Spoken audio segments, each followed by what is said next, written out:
Hello students, आज मैं आप लोग को बीकॉम सेम 4 का जो टेक्स्ट सेशन है उसमें चैप्टर नंबर 2 जो है कैपिटल गेन एटले कि मूडी नफो, उसमें मैं आज आप लोगों को सम नंबर 15 कराने वाली हूँ।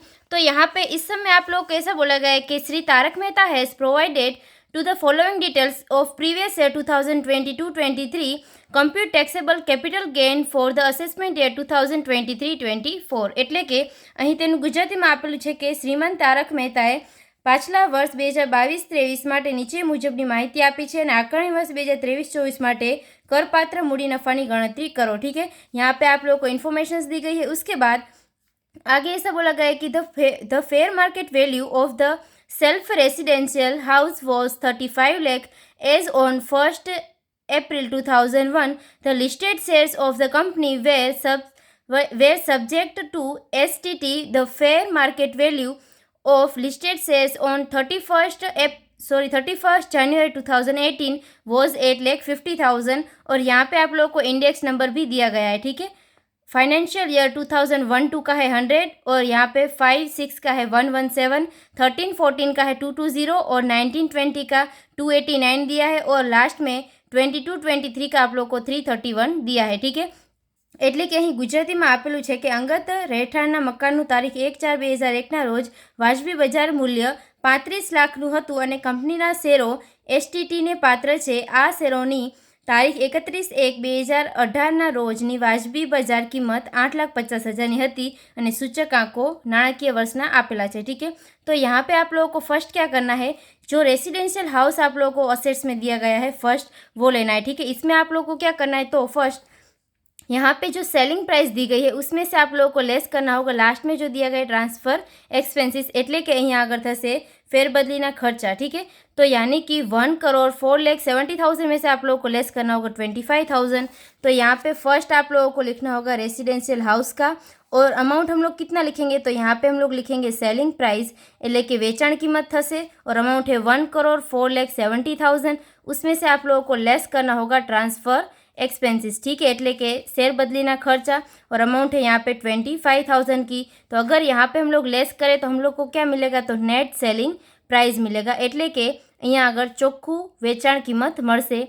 तो यहाँ पे आप लोग को प्राइस कितनी मिलेगी, तो 1,04,70,000 में से हम लोग लेस करेंगे 25,000 यानी कि आप लोगों को अमाउंट यहाँ पे मिलेगी 1,04,45,000। ठीक है, इतना आप लोग को अमाउंट मिलेगा। उसके बाद इसमें से आप लोगों को माइनस करना होगा कॉस्ट ऑफ एक्विजिशंस, यानी कि यहाँ पे आप लोगों को क्या करना है, जो इंडेक्स नंबर दिया गया है उसका यूज़ करना है। ठीक है, तो यहाँ पे आप लोगों को परचेस प्राइस कितनी दी गई, 3 लाख और आगे इन्फॉर्मेशंस में आप लोगों को ऐसा बोला गया है कि the fair market value of the self residential house was 35 lakh as on 1 April 2001। ठीक है, यानी कि 2001 में जो फेयर मार्केट वैल्यू आप लोगों को दी गई है 35 लाख, वो आप लोगों को कॉस्ट ऑफ एक्विजिशंस में निकालने के लिए ये अमाउंट आप लोगों को लेनी है। ठीक है, ये परचेस का जो 3 लाख दिया गया है वो आपको नहीं लेनी है।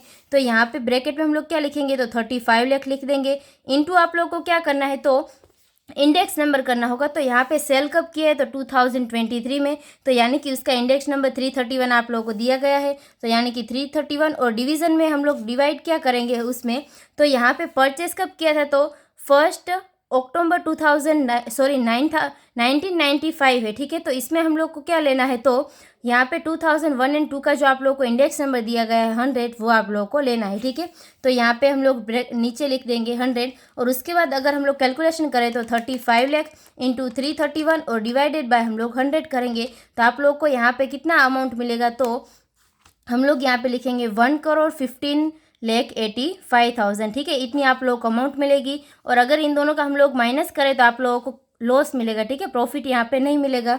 तो इसमें से हम लोग लेस करेंगे 1,04,45,000। तो यहाँ पे अमाउंट आएगी 11,40,000। ठीक है, ये जो अमाउंट आई वो क्या हो जाएगा, लॉस हो जाएगा आप लोगों का, यानी कि यहाँ पे हो गया लॉन्ग टर्म लॉस हो जाएगा। ठीक है, એટલે કે લાંબા ગાળાનો મૂડી ખોટ થશે। उसके बाद सेकेंड नंबर का आप लोगों को शेयर्स का दिया गया है।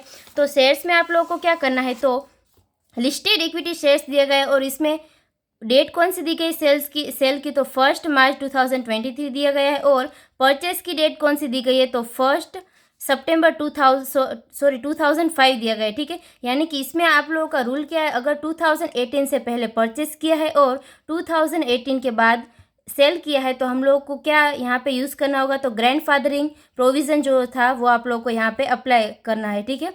तो यहाँ पे उसकी परचेस प्राइस कितनी थी, तो 8,80,800 और यहाँ पे सेलिंग प्राइस कितनी है, तो 10,50,400। तो सबसे फर्स्ट हम लोग यहाँ पे लिखेंगे सेलिंग प्राइस એટલે કે થશે વેચાણ કિંમત और अमाउंट है यहाँ पे 10,50,400। उसमें से आप लोगों को लेस करना होगा ट्रांसफ़र एक्सपेंसिस, ठीक है, એટલે કે फेरबदलीना खर्चा थશે और अमाउंट है 2,400, यानी कि 2,400 इसमें से अगर हम लोग लेस करेंगे तो 10,48,000 की आप लोगों को अमाउंट मिलेगी। इसमें से आप लोगों को माइनस करना होगा कॉस्ट ऑफ एक्विजिशंस, ठीक है। तो यहाँ पे आप लोगों को कॉस्ट ऑफ एक्विजिशंस किस तरह से निकालना है, तो फर्स्ट आप लोगों को क्या लिखना होगा, तो यहाँ पे जो अदर इन्फॉर्मेशंस में आप लोगों को ऐसा बोला गया है कि the fair market value of listed share on 31 जनवरी 2018, यानी कि यहाँ पे आप लोगों को फेयर मार्केट वैल्यू दी गई 8,50,000। तो फर्स्ट यहाँ पे आप लोगों को लिखना है 8,50,000।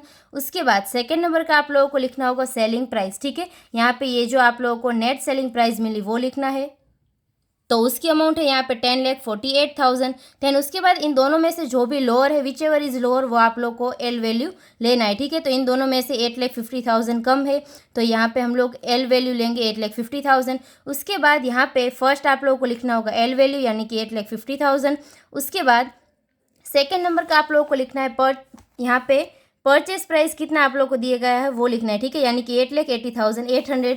तो वो यहाँ पे इस तरह से हम लोग लिख देंगे। उसके बाद इन दोनों में से विच एवर इज़ हायर, એટલે કે જે પણ વધારે હોય તે यहाँ આગળ कॉस्ट ऑफ एक्विजिशंस बनसे, ठीक है। तो यानी कि यहाँ पे ये जो 8,80,800 है ये अमाउंट ज़्यादा है, यानी कि हमारी कॉस्ट ऑफ एक्विजिशंस क्या आएगी, तो 8,80,800 की आएगी, ठीक है। अगर इन दोनों का हम लोग लेस करें यहाँ पे, तो 10,48,000 में से माइनस करेंगे 8,80,800, तो आप लोगों को अमाउंट कितनी मिलेगी, तो 1,67,200 की अमाउंट मिलेगी, ठीक है। फर्स्ट का आप लोगों को लॉस मिला और सेकेंड का आप लोगों को प्रॉफिट मिला 1,67,200।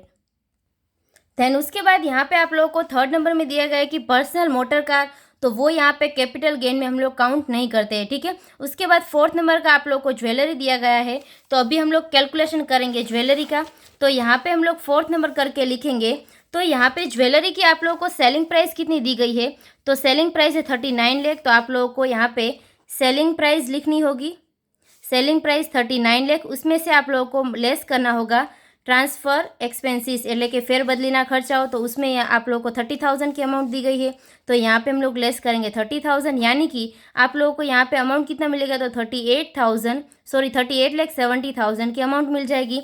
उसके बाद यहाँ पे आप लोगों को परचेस प्राइस कितना दिया गया है, तो 31 लाख का दिया गया है, ठीक है। और आप लोगों को ये क्वेश्चन होगा कि अभी इसमें हम लोग इंडेक्सेशन कॉस्ट ऑफ एक्विजिशंस क्यों नहीं करेंगे, तो यहाँ पे परचेस कब किया है, तो 2020 में परचेस किया है, और सेल कब किया है, तो 2023 में।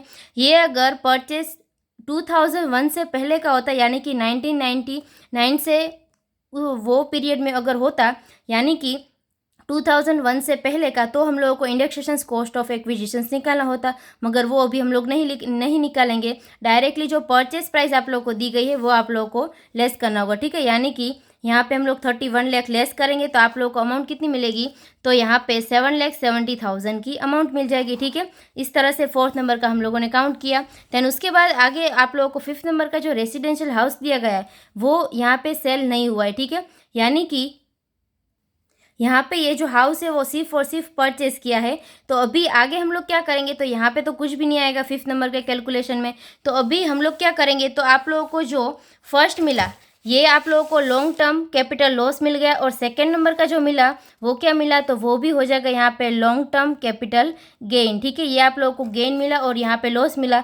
तो इसमें ऐसा प्रोविजंस है कि लॉन्ग टर्म कैपिटल लॉस जो होता है वो हम लोग किस में रिटर्न ऑफ कर सकते हैं, तो यहाँ पे लॉन्ग टर्म कैपिटल गेन में ही रिटर्न ऑफ कर सकते हैं। એટલે કે જ્યારે લાંબા ગાળાની મૂડી ખોટ આપેલી હોય તો તેની સામે લાંબા ગાળાના મૂડી નફા સામે જ આપણે માંડી વાળી શકીએ, ठीक है। तो यहाँ पे क्या हो जाएगा, तो 11,40,000 जो आप लोगों को अमाउंट दी गई उसमें से आप लोगों को लेस करना होगा, यानी कि ये अमाउंट में से हम लोग लेस करेंगे फर्स्ट 1,67,200 और लेस करेंगे यहाँ पे 11,40,000। तो यहाँ पे ये जो डिफरेंस की अमाउंट आएगी 9,72,800 वो हम लोग नेक्स्ट ईयर में लेके जाएंगे, ठीक है। वो हम लोग यहाँ पे रिटर्न ऑफ नहीं कर सकते, એટલે કે અહીંયા આગળ માંડી વાળવામાં નહીં આવે, ठीक है। क्यों? क्योंकि ये यहाँ पे आप लोग का शॉर्ट टर्म गेन हो जाएगा इसीलिए। तो फाइनली यहाँ पे इस सम का आंसर क्या आएगा, तो यहाँ पे फर्स्ट का जो लॉस था वो हम लोगों ने यहाँ पे रिटर्न ऑफ किया और बाकी का जो लॉस आया वो हम लोगों ने कैरी फॉरवर्ड कर दिया, यानी कि फर्स्ट और सेकंड तो कंप्लीट हो गया। उसके बाद थर्ड नंबर का तो कैपिटल गेन में आता ही नहीं है और फोर्थ नंबर में आप लोगों को फाइनली अमाउंट कितनी मिली 7,70,000। और यहाँ पे आप लोग को सम में क्या पूछा गया था, तो टैक्सेबल यहाँ पे कैपिटल गेन के हेड में टैक्सेबल इनकम कितनी आएगी वो हम लोगों को फाइंड करना था, ठीक है। तो यानी कि आप लोगों का फाइनल आंसर क्या मिलेगा, तो 7,70,000 जो इनकम होगी वो यहाँ पे कैपिटल गेन के हेड में टैक्सेबल हो जाएगी, ठीक है। जो भी वीडियो को देख रहा है वो चैनल को सब्सक्राइब कर दे और वीडियो को शेयर और लाइक करना मत भूलना, ठीक है। तो जब भी आप लोगों को एग्जाम में इस टाइप का सम पूछा जाए तो इस तरह से आप लोगों को सोल्व करना होगा। तो यहाँ पे ये जो सम नंबर 15 था वो कंप्लीट होता है। I hope you understand and thank you all.